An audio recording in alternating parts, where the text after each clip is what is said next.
오늘은 2가 갈릴리 예수 첫 6월절에 예루살렘에서 톱뉴스 주인공으로 뜨시다는 제목인데, 제목이 굉장히 길고 웃기시죠? 그렇죠? 근데 이거는 지금 오늘은 안 나타납니다. 다음 주에 보면은 이 얘기가 무슨 얘기인가 이제 나타나는데, 오늘은 나타나지 않지만 어쨌든 정리를 좀 해가기로 하겠습니다. 자, 구약이 맨 마지막에 어떻게 끝나는 거 여러분 생각하시나요? 기억나시나요? 말라기 선지자가 뭐라 그래요? 구약 말라기 선지자가 복잡하시네요. 말라기 선지자가 뭐라 그러냐면은 뭐라 그래요? 엘리야를 보내니라. 그 얘기를 하잖아요. 엘리야를 보내니라. 그게 이제 여러분들 여기 책에 다 같이 읽어보시다 항목 중에 나오는 얘기입니다. 엘리야 얘기는 엘리야를 보내니라 그렇게 얘기하게 되고, 말라기 3장 1절에 보면은 만군의 여호와가 이르노라, 내가 내 사자를 보내리니 그가 내 앞에서 길을 준비할 것이요. 여기 내 사자가 바로 누구냐 하면은 엘리야입니다. 엘리야. 근데 엘리야가 와서 뭘 하냐면은 길을 준비한다는 거예요. 누구의 길일까요? 그 얘기가 이제 오늘 써 있는 내용인 것입니다. 그러니까 보니까, 자, 엘리야가 그렇다면 정말로 이제 신약이 시작되면서 엘리야가 왔을까요? 우리가 한번 생각하게 됩니다. 근데 엘리야가 사실 마태복음 17장에 보면은 예수님께서 변화산에서 나타나시고 난 다음에 인자가 고난을 받을 거라 그렇게 얘기를 하니까 제자들이 이런 일들이 먼저 하기 전에 엘리야가 먼저 와야 되지 않습니까? 이 얘기를 하는 거예요. 그러니까 성경을 잘 아는 거예요. 그러니까 예수님께서 뭐라 그러면, 엘리야가 이미 왔는데 너희가 임의로 마음대로 대우했다, 이렇게 얘기하게 되는 것입니다. 그러면서 이제 마태복음 11장 14절에 바로 뭐라 그러냐면, 예수님께서 오리라 한 엘리야가 바로 이 사람이라, 세례 요한을 가르쳐서 엘리야라 그렇게 얘기하게 됩니다. 그런가 하면 세례 요한이 탄생할 때에 가브리엘 천사가 나타나 가지고 세례 요한 탄생 때 이렇게 말합니다. 그는 엘리야의 심령과 능력으로 주 앞에 와서 먼저 와서 아버지의 마음을 자식에게 거스리는 자를 의인의 슬기에 돌아오게 하고 주를 위하여 세운 백성을 준비하리라, 이렇게 말합니다. 엘리야의 심정으로 요한의 탄생 메시지입니다. 메시지. 무슨 심정으로? 엘리야의 심정으로.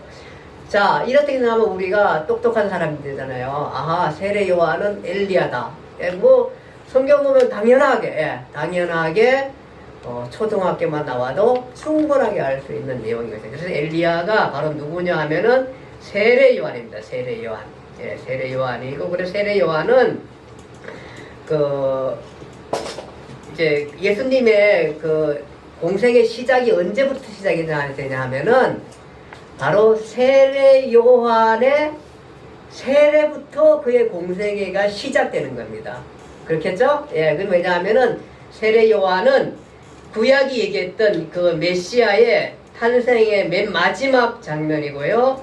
신약이 예수로부터 시작할 때에 바로 세례 요한부터 이어서 말씀을 전하고, 그 다음에 이 말씀이 이루어진 것을 나타내기 위해서 예수님께서는 세례 요한, 요단강에 세례 받으셨을 때, 혹시 이스라엘 가셨나요? 이스라엘 가시면은 요단강 세례터 이래가지고, 또 요즘은 그게 이스라엘 지역에 있니 요르단에 있니 이래가지고 서로 싸우고 이런데요. 어쨌든 간에 제가 안 가봐서 잘 모르겠지만 어쨌든 그런다 그래서 바로 세례 요한의 세례로부터 예수님의 사역이 출발하는, 그것이 이제 공생의 사역인 것입니다. 그래서 구약의 예언이 확실하게 이루어진 것을 우리에게 말씀해 주고 있는 것입니다.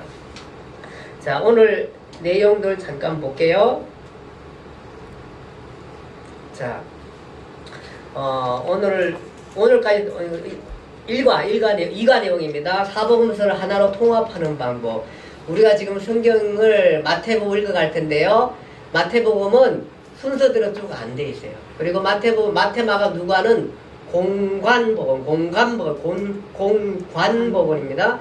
왜냐하면 그 마태복음을 가지고 사람들이 어떤 같은 시각 관점을 가지고 읽었어요. 그러나 요한복음은 또 달라요. 요한복음은 달라서 또 다른 관점으로 이렇게 순서별로 없이 상관없이 예수 그리스도가 하나님의 아들인 것을 말씀해 주려고 내용한 것이고, 사실은 같은 관점 아니지만 마태, 마가, 누가는 공간이고 요한복음까지 다 따져가지고 이걸 어떻게 읽어갈 것이냐 하는 부분을 바로 오늘 우리 같이 얘기하게 됩니다. 사복음서를 하나로 통합해서 읽어 나갈 것입니다. 이제부터요.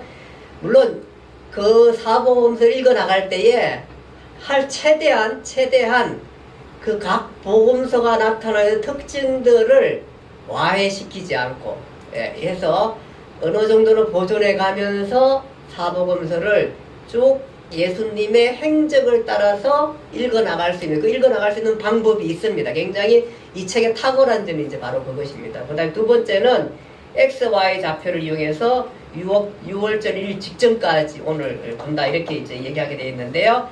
자, 그까지는 못 나가고 어쨌든 가보기로 하겠습니다. 세 번째는 6월절 1일 예루살렘 성전 청결 사건, 네 번째는 6월절 1일 이후 8개월 동안 행적 정리하기가 2가 전체의 내용입니다.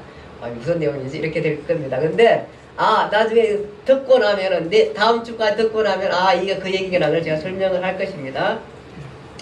자, 첫 번째는 이제 우리가 사복음서를 하나로 통합하는 부분 좀 볼게요.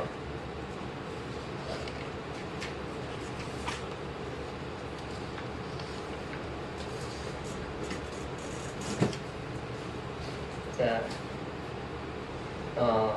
사복음서 내용 속거를 하나로 우르르 쏟아놓고 이제 그런 부분들인데 제가 보겠습니다. 자, 여기 마태복음이라는 소쿠리가 이렇게 있어요. 여기 내용들이 꽉 차 있겠죠? 그 다음에 마가복음 내용이 있어요. 마가복음 내용이 있고, 그 다음에 누가복음 내용이 있고, 그 다음에 요한복음 내용이 있어요.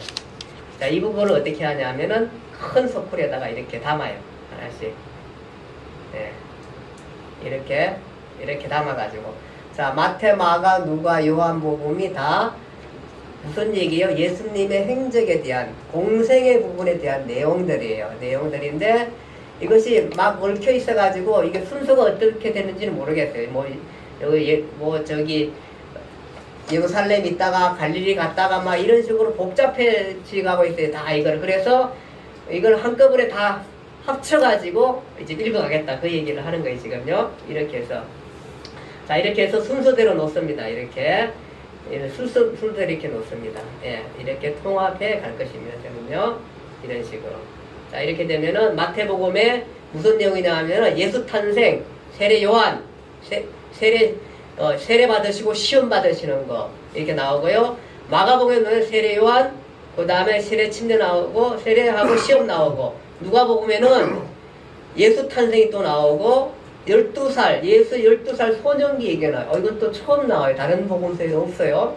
그 다음에 세례 시험 나오고, 그 다음에 요한복음에는 또 뭐가 나올까요?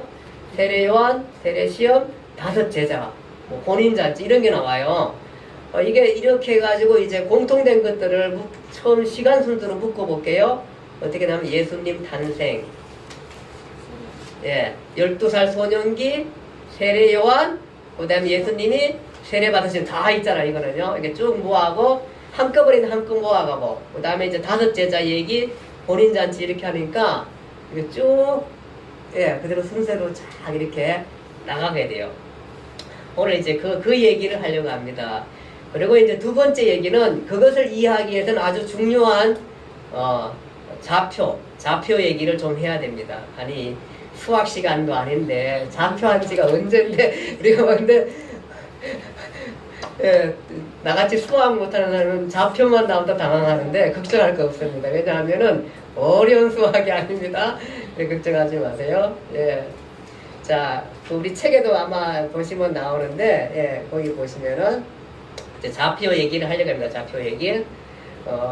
하나는 이제 그 X좌표는 뭐냐 하면은 그 시간을 따라서 시간 개념을 따라가는 것이 X좌표입니다. 시간 개념. 그러니까 그 시간 개념을 나타낼 수 있는 방법이 있어요. 성경에는. 그게 뭐냐 하면은 유월절이라는 절기예요, 절기. 아, 그래서 예수님이 공생에 3년을 했다 그랬는데, 33년 사는 거에 대해서 누구도 성경에 얘기하는 게 없어요. 학자들이 이걸 따져다 보니까, 공생애가 3년이구나 하는 것은 뭘 보고 하냐면은 바로 이거, 유월절 사건들 보면서 그렇게 알게 되는 거예요. 유월절이 예수님 공생 기간 동안에 4번 있습니다. 4번 있다 보니까 요 첫 번째 유월절부터 요렇게 오면은 1년, 요렇게 오면 2년, 요렇게 오면 3년이에요. 그러면은 예수님의 공생애가 30년부터 시작하니까 31살, 32살, 33살 된 거예요. 33살. 예. 그렇게 해서 그걸로 가지고 33살 사셨다. 이렇게 우리가 얘기하게 돼. 그래서 시간 개념은 바로 뭐냐 하면은 유월절을 따집니다. 그래서 거기 보면서, 책에 보면서 6월절 1 하면 첫 번째 6월절이에요. 6월절 2 하면 두 번째 6월절이고, 6월절 3 하면 세 번째이고, 그 다음에 그 다음 Y좌표는 뭐냐? 네, Y좌표는 공간 개념입니다. 공간. 이건 공관이 아니라 공간. 예, 공간. 여기서 이동하는 공간 개념입니다. 자, 이스라엘 좌표는, 이스라엘의 공간은 어디냐 하면은 갈릴리 아시죠? 갈릴리 도로 쉽게 우리가 경상북도 뭐 전라북도 이렇게 나오니까 도로 따지게 갈릴리도 이렇게 따질게요. 그렇게요.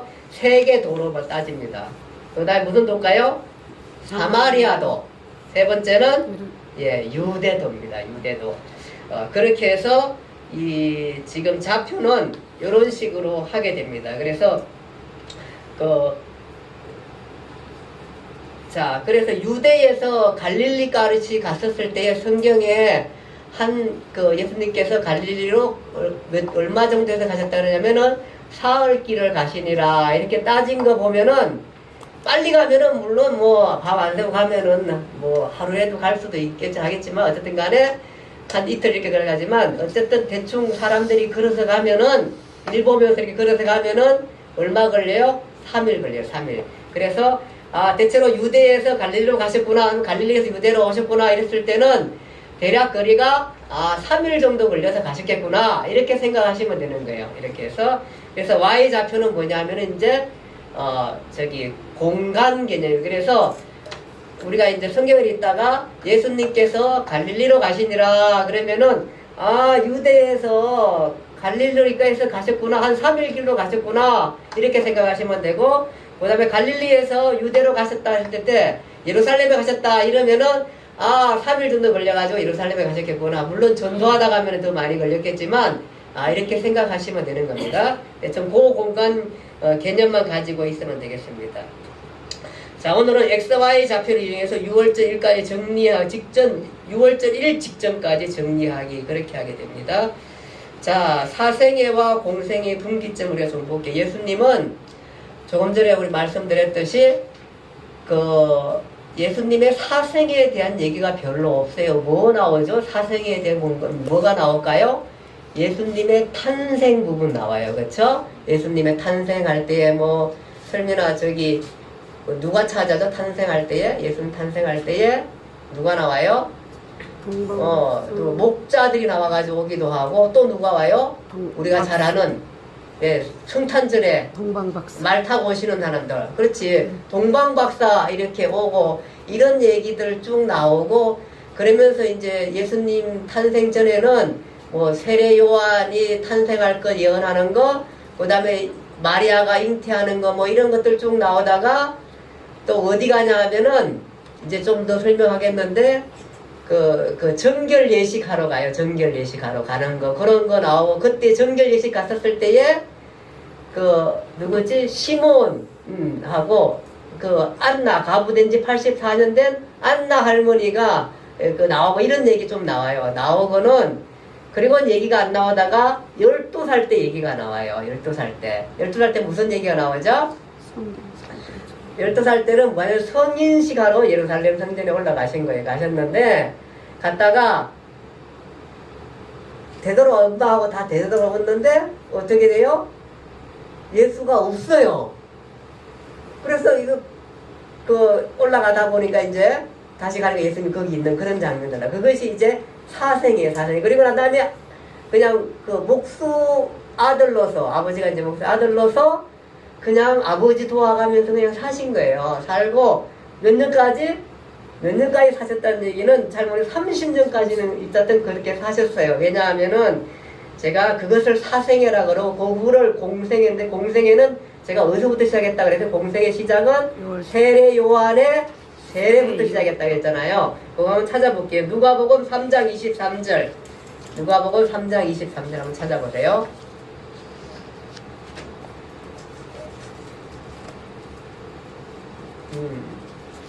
우리 설민이 한번 읽어볼까요? 누가복음 3장 23절.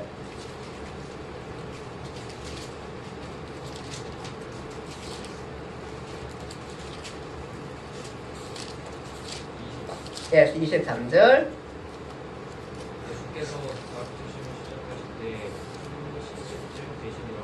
사람들이 아는 대로는 요셉의 아들이니 요셉의 위대한 터 예, 예수님께서 가르침을 시작할 때는 언제쯤이라? 30세쯤 되었더라. 그래서 거기 교재에 보면은 사생애와 공생의 분기점하고 갈로 부분에 30세쯤 되셨을 때 이렇게 생각하시면 돼요. 이렇게 30세쯤 됐을 때 그렇게 거기다 쓰시면 됩니다. 예, 30세쯤 되셨을 때. 자, 그 다음에 사생애는 그럼 언제부터? 사생애는 언제부터예요? 태어나면서 자, 사생애는 탄생부터 세례 요한의 세례 받기 전까지, 거기 보세요. 예, 탄생부터 세례 요한의 세례 받기 전까지, 그까지가, 그러니까 공생의 시작 전까지가 무슨 생애라? 사생애라. 뭐 사생애란 말 없는데 우리가 흔히 그렇게 사생애라 그렇게 하고, 30세부터 이제 공생애라 그렇게 생각하시면 되겠습니다. 자, 우리 사생애 부분 한번 좀 볼게요.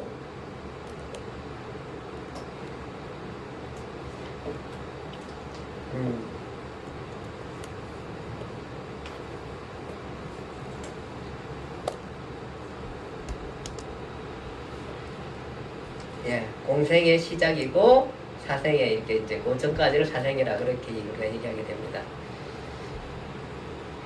예, 장소가 세례 요한의 집회 장소로부터 공생애를 시작하죠. 예, 자, 오늘은 제가 너무 길면 안 될 것 같아서 사생애 부분만 정리를 좀 할게요.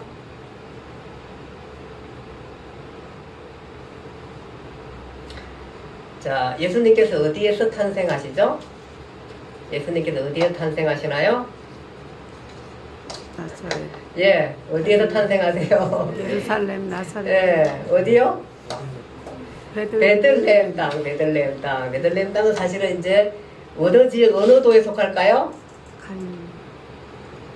어느 동에 속해요? 베들레헴은? 예루살렘. 예, 아니죠. 베들레헴은 갈릴리가 아닙니다. 예루살렘. 어디 속해요? 유대도에 유대 땅. 유대도에 속하는 거예요. 원래 이제 이 사람은 아마 갈릴리에서 계속 아마 예수님은 나사렛에서 그렇게 사셨을 거예요. 사셨는데 이쪽에 지금 저기 와가지고 호적하러 갔잖아요. 호적하러 가이사, 우리가 알았던 그 가이사 옥타비아누스 하면은 그 갈릴리도에서 유대도까지 와가지고 호적하러 갔어요. 유대 사람이다 보니까 그 요셉이 그렇게 간 거에 가가지고 거기서 탄생을 하는데 우리가 저기 베들레헴의 마구간에서 탄생하잖아. 그래서 가서 보니까 이제 탄생하고 난 다음에 여관이 없어가지고 여관에서 탄생을 하는데 그 여관에 그 마구간에서 탄생하잖아요. 그 마구간인데 맨 처음 탄생 소식을 찾으러 간 사람이 누구냐 하면은 누굴까요? 탄생 소식을 보러 간 사람, 탄생한 예수를 보러 간 사람이 누구예요? 동방박사. 동방박사가 아니에요. 누구예요? 목자들입니다. 목자들. 그게 누가복음 2장 4절에서 7절. 예, 그거 보면은 이렇게 쭉 한번 보세요.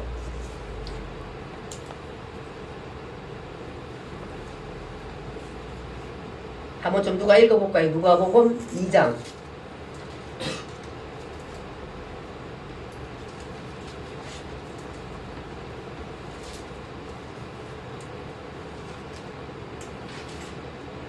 자, 볼게요. 제가 읽어볼게요. 그쪽에. 2장에 보면은 4절. 요셉도 다윗의 집 족속이므로 갈릴리 나사렛 동네에서 어디를 가요? 유대를 향하여 베들레헴이라 하는 다윗의 동네로 그 약혼한 마리아와 함께 호적하러 올라가니 마리아가 이미 잉태하였더라. 거기 있을 때에 해산할 날이 차서 첫 아들을 낳아 강고에 쌓아 구유에 누였으니 이는 여관에 있을 곳이 없습니다. 이렇게 돼 있잖아요. 어느 집에 어느 집에 아마 그 구유 속 아니면 여관의 구유 속일 것 같아요. 근데 그 다음에 이제 8절부터 보면은 누가 나와요? 그지에게 목자들이 밤에 밖에 서서 자기 양떼를 지키더니 주의 사자가 곁에 서서 주의 영광이 그들을 두루 비추매 크게 무서워한지라.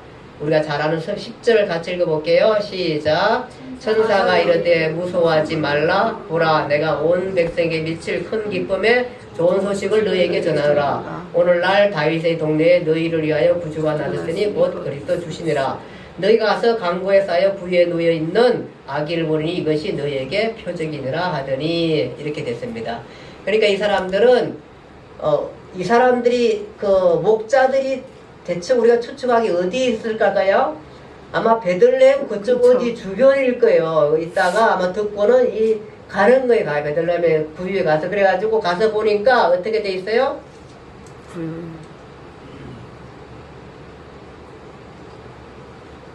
그 가서 나오나요?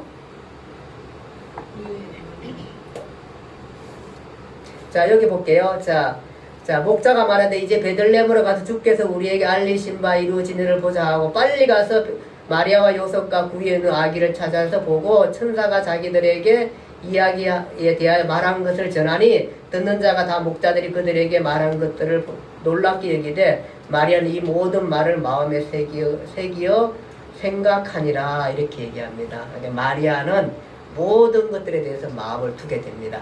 자 가서 구유에 놓인 아기를 봤어요. 그렇죠? 자 그런데 여기 볼게요. 그래서 첫 번째 방문한 사람은 바로 누구예요? 목자들입니다. 목자들이고요. 그 다음에 이제 그 나중에 방문한 사람이 누구냐 하면은 동방박사들입니다. 동방박사. 근데 동방박사들은 사실은 좀 늦게 갔어요. 왜냐하면은 여기 지금 그 누가복음 2장 21절에 보면은 8일째 되는 날 예수님은 정결 예식 할례를 받았어요. 그 다음에 할례를 받고요. 그 다음에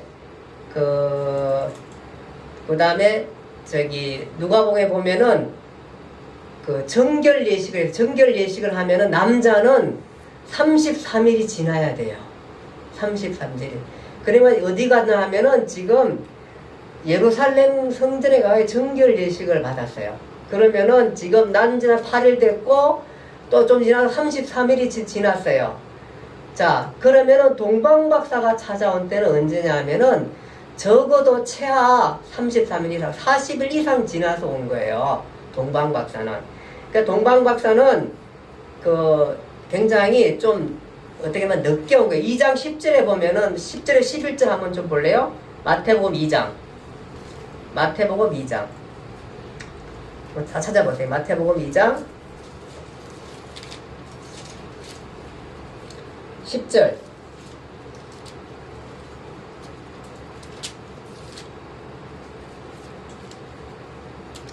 10절 한 절만 좀 읽어주세요. 11절 한 절만. 베드로가 아기와 그의 어머니 마리아가 함께 있는 곳이고 엎드려 함께 경배하고 보배하고 여러 황금이라 양과 보답을 예물로 드립니다. 예, 우리가 동방박사가 예수님이 탄생한 지 바로 온 것처럼 물이 이렇게 구유에 있고 동방박사 찾아와 있고 목자들이 있고 이런 그림들이 있는데 사실은 오늘 성경에는 지금 마태복음에는 어디 들어가요? 집에. 예, 집에 들어가요. 아마 이 예수님께서 처음에는 여관에 있을 데가 없어가지고 할 수 없이 구유에서 낳았지만은 이 33일 지나는 어느 순간에는 이미 집을 얻어가지고 거기에 있었던 거예요. 거기 있을 때 바로 지금 동방박사 찾아간 거예요. 이게 어떻게 원어적으로도 보면은 언어학자들은 이제 그 원어에는 이 언어를 또 이렇게 다르게 썼다 그렇게 얘기해요. 그때 이제 누가복음에 아이를 얘기할 때는 누가복음에 탄생한 아이를 얘기할 때 영아나 태아로 해가지고 블레토스를 쓰고요.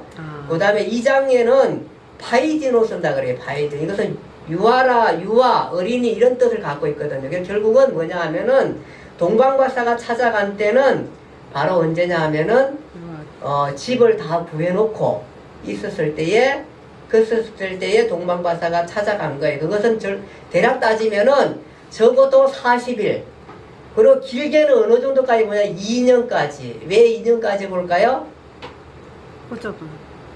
이런 일이 있었어요. 이런 일이 뭐냐 하면은, 이제, 동방박사가 이렇게 찾아갔을 때 헤롯이 뭐라 그러냐면은, 너가 가가지고 정말 그 왕을 만나면은, 나한테 보고를 해라. 나도 가서 그 아이에게 경배하고 싶다. 그렇게 얘기하는 거예요. 근데 동방박사들이 하나님의 지시를 받고는 알려 안 알려 왕한테 헤롯 왕한테 안 알리고 그냥 바로 가버려요. 그러니까 헤롯이 어떻게 하냐면은 헤롯이 2살 이하의 사내 아이들을 그 예루살렘 그쪽 주변에 다 어떻게 해요? 다 죽여버려요. 다 죽여버려요. 왜 죽일까요? 우리가 지금 지난주에 역사적인 배경을 해왔잖아요. 네. 헤롯이라는 사람이 어떤 사람이었어요? 에돔 사람, 이방 사람의 왕의 자격이 없는 사람이 이 왕으로 있기가 유대 왕으로 떡하니 앉아있으니까 이게 돈 많이 먹여가지고, 죄송합니다. 제가 세속적인 수를 내렸어서 돈 많이 먹여가지고 이렇게 해서 왕을 받아놨으니, 정치력으로 받아놨으니 이게 늘 불안해요. 그러니까 이 헤롯 대왕이 마음이 늘 불안하니까 어떻게 하냐 하면은 성전도 지었어요. 성전이 언제 지었나 하면은 예수님께서 30살 되었을 때에 예수님 내가 이 성전을 해라 사흘 만에 헐리라 그러니까 유대인들이 뭐라 그러냐면 저 사람이 미쳤나?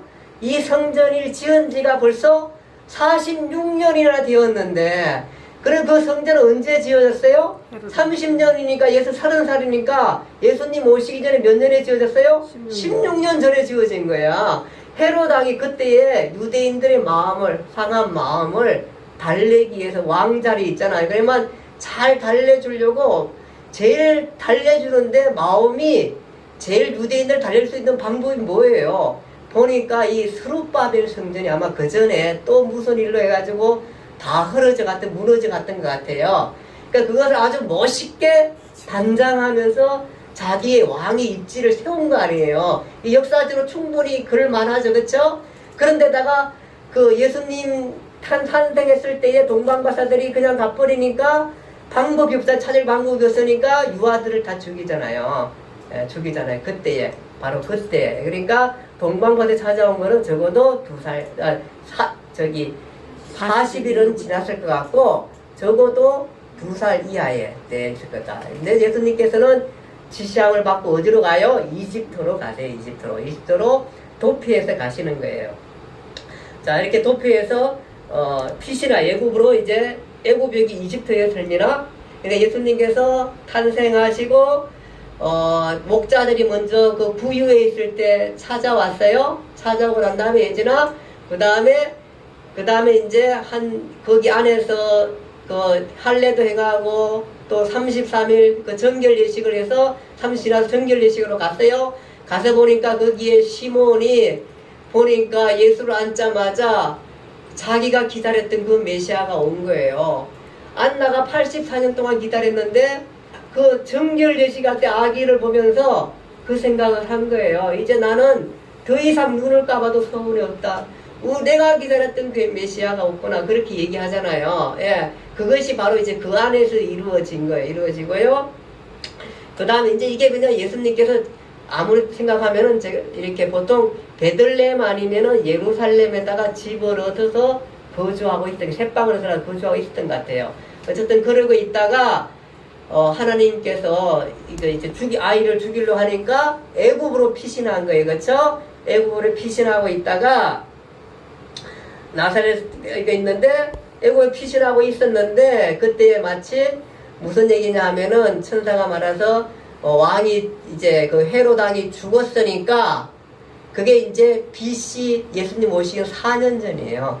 그래서 예수님께 탄생한 날짜를 정확하게는 BC 4년이다 이렇게 얘기하는 거예요. 근데 그 이제 죽었으니까 어디로 가라 그러냐면 네가 이제 아이를 데리고 유대 땅으로 가라고 얘기하니까 가려고 하니까 거기에 또 누가 왕이 있어요.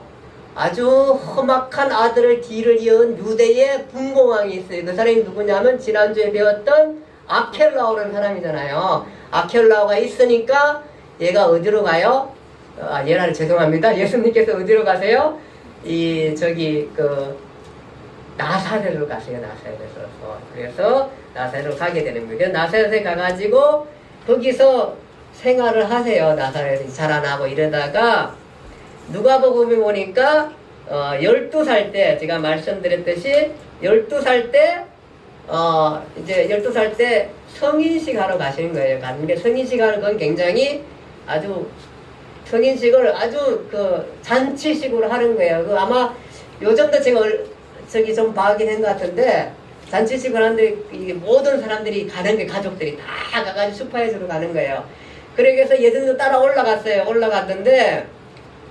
올라갔다가 성인식을 마치고 돌아가게 돼요. 돌아가게 되는데 하룻길을 갔어요. 하룻길을 가다가 갑자기 이제 그 엄마가 찾잖아요. 우리 아들 나홀로 집에 영화 봤나요? 나홀로 집에 누구 이렇게 이름 막 소리부터 딱 해서 여행 가려고 비행기 다 탔는데 누가 안 탔어요. 누가 안 탔어요. 아들. 예, 이름 뭐죠? 설미나 기억나나요? 막 강을 쫙 찔러잖아요. 그러면 시작하는데 놀란 거죠. 마리아도 놀랬는데 우리 아들 없어진 거 아니야. 근데 뭐 그렇게 놀랄 이유가 없죠. 왜냐하면은 이 아들 지금 이제 몇 살 됐어요? 12살 됐어요. 12살 됐어요. 근데 이제 그래 찾아가니까 막 왜 너 이렇게 여기 성전에서 다른 학자들하고 토론하고 있는데 랍비들 학자들이 그 성경 율법만 배운 사람들이 막 쩔쩔매고 있는 거잖아. 12살 아이한테 쩔쩔매고 있는 거예요. 그 강의를 보면서 야 막 혼내줘. 너 여러분 같으면 혼낼 정도가 아니죠. 이놈의 자식 이러면서 막 엉덩이 때리고 여기 때리고 막 난리 났을 거예요. 그쵸?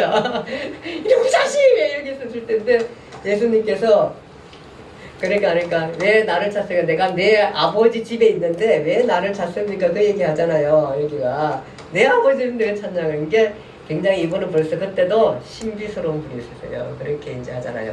그러면서 이제 했는데 이해가 좀 가는 게 뭐냐 하면은 보통은 이제 그 아이들이 그러니까 12살 전에 성인식 전에는 어떻게 하냐 하면은 갈 때 아이들은 어른하고 그 중간에 아이들이 보통 따라간대 유대인들의. 이건 이제 내가 설정을 해보는 건데 누가 이렇게 설정을 재밌게 설명을 하셔가지고 중간에 따라가는데 쭉 따라가잖아. 여기 성전까지 올라가요. 성인식 했어요.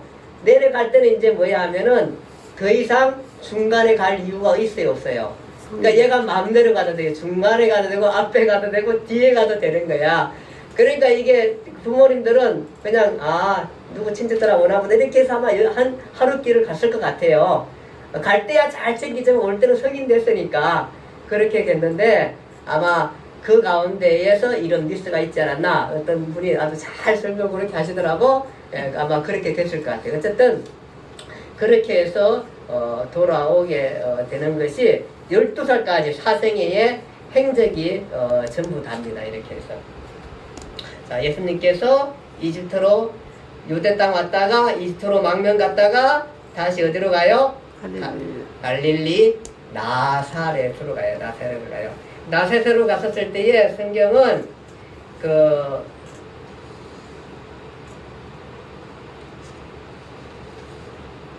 나사렛으로 가고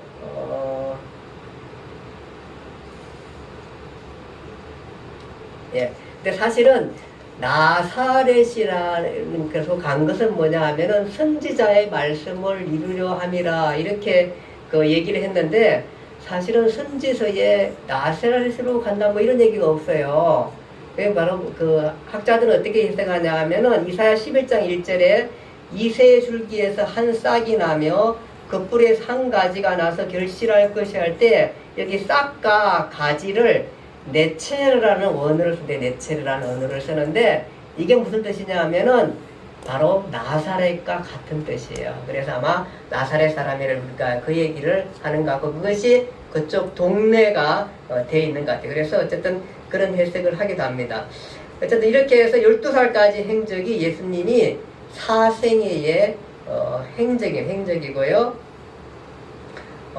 사생애의 행적이 되겠습니다. 자, 그 예수님께서는 누가복음 2장 40절에 아기가 자라며 강하여지고 지혜가 충만하여 하나님의 은혜가 그 위에 있더라. 예, 예수님은 이제 나머지 그런 사생을 하면서 공생애 동안에 사생과 공생애 동안에도 하나님의 은혜로 충만한 그런 삶을 사시고 가시는 우리가 보게 되는 것입니다. 이것이 이제 예수님의 사생애의 내용인 것입니다. 자, 낄 수 있죠? 사생애 뭐예요? 첫 번째, 탄생하시고, 그 다음에 목자들이 찾아오시고, 그 다음에 정결 예식 하시고, 예, 그러면 한 40일 정도 됐을 것 같고, 그 다음에 동방 박사들이 오세요, 그 위에. 그러고 난 다음에 지시하심을 받아서 어디 가요? 애국으로 갔다가 다시 나사렛으로 올라오게 되면서 나사렛 사람이라 일컬음을 지게 되고 거기서 12살까지 자라가지고 딱 한 번 공생이 한 번 나타나는데 그게 언제냐 하면은 성전에서 이렇게 성인식 갔다가 내려오면 거기 성전에 있으면 장면만 딱 나타나고 그 다음에 사생은 없어요. 그것이 사생의 끝인 것입니다. 오늘 말씀 생각하면서 예수님은 하나님의 은혜에 충만해서 우리의 삶을 살아갔다 생각하면서 오늘 추수감사절이라서 제가 우리가 결국은 사람이 사는 것에 대해서 잠깐만 조금 말씀드리고 마치기로 하겠습니다. 제가 늘 말씀드렸지만은 사람은 어떻게 해야 행복할까요? 어떻게 살아야 행복할까요? 말하고 또 사람이라면 어떻게 살아야 할까에 대한 우리 생각을 하게 됩니다. 이것은 철학도 질문하고요. 그 다음에 많은 현대인들이 누구나 공감하고 질문하는 부분들입니다. 근데 사람은 방법이 아무것도 없습니까? 아무것도 없습니다. 사람은 하나님과 친밀하게 지내며 사는 것이 사람이 갖고 있는 행복인 것입니다. 이것은 많은 돈을 가졌든지 정말로 대단한 학자가 되었든지 대단한 기업가 되었든지 아니면 정말로 우리가 너무너무 실패 인생에 막다름에 있었다 할지라도 인생은 누구에게나 사람은 하나님과 친밀한 삶을 살 때 우리에게 영원한 행복을 줄 수 있는 길인 것입니다. 다른 방법 아무것도 없습니다. 그래서 제가 늘 말씀드리지만 인생은 잘났든 못났든 그거는 그 후의 문제고 잘났든 못났든 인생은 어디에서부터 시작이냐 하면은 하나님과 함께 간다는 겁니다. 이거는 절대 잊어버리시면 여러분이 안 됩니다. 그러다가 더 큰 은혜를 받으시면은 더 큰 일들을 여러분에게 하나님께서 주실 것입니다. 그러니까 여러분과 제가 사실 올해 한해 여러분들 이까지 생활하고 저도 왔고 저도 생활해왔고 여러 가지 힘들고 어려운 것들도 있었고 또 행복한 것들도 있었고 감사한 일들도 있었고 저는 어저께 아이들 그 합창하는 거 보면서 매년 그렇게 하잖아요. 합창하면서 또 원래도 이게 합창이 끝나면 끝난 것 같은데 하면서 원래도 너무너무 감사하게 풍성하게 그 합창을 격구를 하면서 끝나고 나니까 그 지친 몸에서 내 몸은 비록 지쳐있지만 하나님이 정말 감사합니다. 그게 우리 인생입니다. 한 해를 이렇게 하면서 그 추수감사드리는 게 너무너무 소중한 거 우리한테는 우리가 언제 이렇게 대놓고 감사라는 생각을 할 수 있을까요?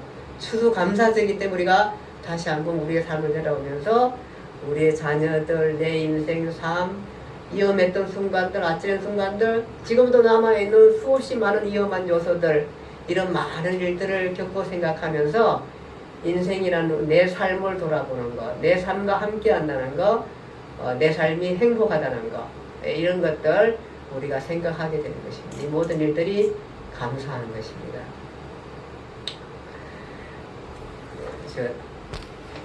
팀 하스라는 그 책이 있어요. 하형록이라는 이제 사람인데 이 사람이 그 미국 가가지고 있었는데 젊었을 때에 그 심장병이 걸리게 돼요. 심신 뭐 빈맥증 뭐 이런 게 있대요. 심장병이 걸리게 돼서 이 사람이 충격을 받았죠. 가족도 평안하고 뭐 행복하고 아이들 다 있는데 그걸 겪으니까 너무너무 힘들고 어려운 거예요. 그래가지고 있는데 결국은 뭐냐 하면은 심장 수술을 해야 됐어요. 근데 이거 심장이 미국에서도 당시에 잘 안 나타나는 거예요. 맞는 심장을 찾으려고 하다가 세월을 보니 거의 다 죽을 날은 계속해서 오게 되는 거예요. 뭐 가족이 난리가 났죠. 그 행복한 가정이 뭐 아버지가 그러니까 또 아버지가 사실 독도하고 이런 사람인데 그렇게 죽게 되니까 그래가지고 기다리다가 드디어 하나 심장이 나타난 거예요. 그냥 그 인생의 거의 막다른 정말로 이제는 거의 죽어간다 생각할 때 심장이 나타났어요. 그래가지고 수술하려고 뭐 굿뉴스라고 왔는데 수술하려고 이제 그러는데 이 의사 한 사람이 옆방에서 막 소리가 나니까 저 사람이 왜 소리 지르냐니까 저 사람이 그냥 신경 쓸 것 없다고 저 사람이 당신과처럼 심장이 필요한 사람이라고. 그러니까 이 사람이 그 사람은 그러면 얼마 정도 사는데 그 사람은 아마 한 2주 안에는 죽을 것 같다고. 그러니까 이 티마스라는 사람이 하영록이라는 한국 사람이 이 사람이 고민에 빠져. 그 소리 안 들어서만 괜찮은데 자기가 그리스도인이야. 고민에 빠지는 거야. 그러다가 결국은 뭐냐 하면은 의사를 불러가지고 나한테 또 심장 저 사람한테 혹시 맞나요? 그러니까 의사가 말을 못하는 거야. 맞다. 그것도 맞을 거라고 했더니 그래 그 심장 주라는 거야. 가족들이 난리 나죠. 가족들한테 말도 안 하고 난리 날까봐. 그러니까 의사가 안 된다고. 이건 당신 거라고 당신. 그리고 이거 하나 당신이 놓치면은 받을 기회가 없다고 기회가. 그러니까 당신 그러면 생명인데 얼마나 고민했겠어요 본인이. 근데 심장을 결국은 그 사람한테 주는 거야. 줬는데 그 사람이 그 심장을 갖고 그 사람은 살아나요. 이 사람은 심장을 기대할 수 없는 거야. 사람은 점점 죽어가요. 가족들 뭐 난리 나고 뭐 난리 났죠. 당신 거의 미쳤냐고 그러고 뭐 다 그런 난리 났는데 그러니까 뭐 병원에서도 막 그 난리가 난 거예요. 이 사람 멀쩡한 사람이 지금 그 멀쩡한 사람 아니지. 이 사람 자기 심장을 그 단상을 줬다고 이래가지고 병원 소문 나고 이러니까 막 병원에서 더 확실히 뛰어다가 심장을 찾은 거예요. 막 자꾸 해가지고 결국은 심장을 찾았어. 수술하게 되는데 그 심장이 알코올 중독 이런 사람의 심장이야. 좋은 심장이 아닌 거야. 그 줬던 심장이 굉장히 좋은 심장인데 그래서 되게 수술 뭐 급하게 안 죽어야 되니까 수술한 거예요. 근데 수술해가 다행히 또 살아가지고 이 사람이 회사에 있다가 이제 뭐 거의 다 깔아먹고 그 비처 그 심장병 수술하는데 돈 뭐 다 들어가지고 결국은 그렇게 했다가 자기가 건설 회사를 이제 건축 사무소를 차려. 뭐냐 하면은 이 미국의 주차를 하는 빌딩을 세우는 건설회사를 자기가 만들어요. 자기 그 조그만 집 안에서 만들기 시작해가지고 컴퓨터 하나 선물통 자기 동생이 줘가지고 그거 가지고 시작을 해요. 그렇게 시작해가지고 시작을 했어요. 시작을 하다가 조그맣게 시작하고 이렇게 했는데 어떤 아주 큰 회사의 그 주차 빌딩을 설계하게 돼요. 기적적으로 설계하게 돼요. 조그만 회사 그냥 누가 맡겨요. 근데 설계하게 돼요. 그 설계를 성공적으로 하면서 건설회사, 그러니까 주차 빌딩 전문 회사로 설계하게 되는데 이 회사의 주제가 뭐냐 하면은 이 회사는 이웃을 위해 사는 회사, 이웃을 위해 경영하는 회사다. 어려운 사람들 위해 경영하는 회사 이렇게 해가지고 추천해가지고 그렇게 해서 시작을 했어요. 나중에는 그 미국 동부의 그 100대 100대 기업 중에 하나, 주차 빌딩 흥하는 기업 중에 들어가지고 요즘 한때 이랜드가 젊은 대학생들이 가장 선호하는 회사 들어가는 그 기업처럼 이때 이 회사가 그렇게까지 커가요. 커가면서 모든 대학생들이 나 저 회사로 들어가면 좋겠다. 큰 회사들 많지만 이 회사가 굉장히 인간적이고 잘 대우하는 거예요. 그렇게 되니까 그렇게 하고 이 사람은 주차를 빌딩을 세울 때에 그냥 차만 뚝딱 세우고 이렇게 세우지 않고 주차 빌딩 안에다가 뭐가 필요하고 이런 것들을 많이 고민하고 생각하면서 사람을 위한 주차 공간, 차를 갖다 붙이는 주차 공간이 아니라 차만 마실 뿐만 아니라 사람이 편리하게 주차하고 또 그 안에서 뭐든 할 수 있는 그런 주차 빌딩을 잘 세워놔서 위대한 주차 빌딩을 하게 돼요.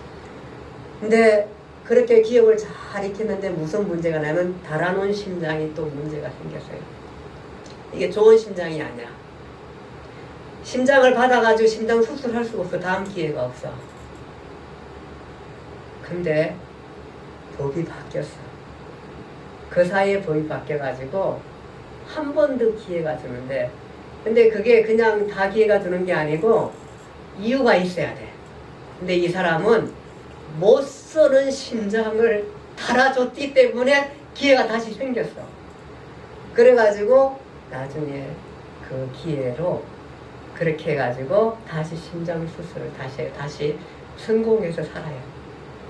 그러면서 이런 생각했어요. 야, 이거 달아놓고 한정된 인생을 산다면 어떨까? 날이 가면 갈수록 얼마나 많이 힘들고 어려울까 생각했는데 이 사람이 그거를 다 견뎌내서 살 수 있는 한 가지가 바로 뭐냐 하면은 하나님의 은혜 속에 살기 때문이에요.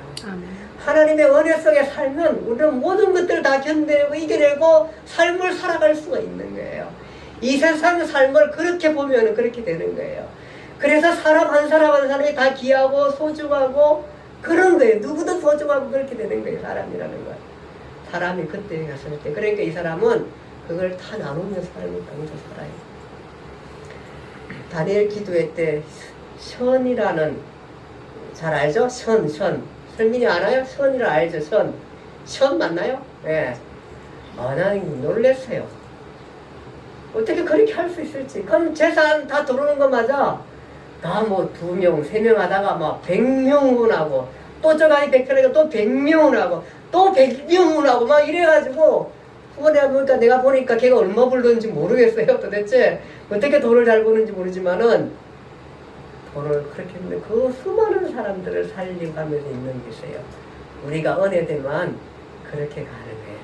그렇게 못하더라도 우리가 시작은, 우리의 삶의 시작은, 우리가 여행을 하든 등산을 하든 뭘 하든 간에 공부를 하든 뭘 하든 간에 그와 함께 모든 일들을 하라는 거예요.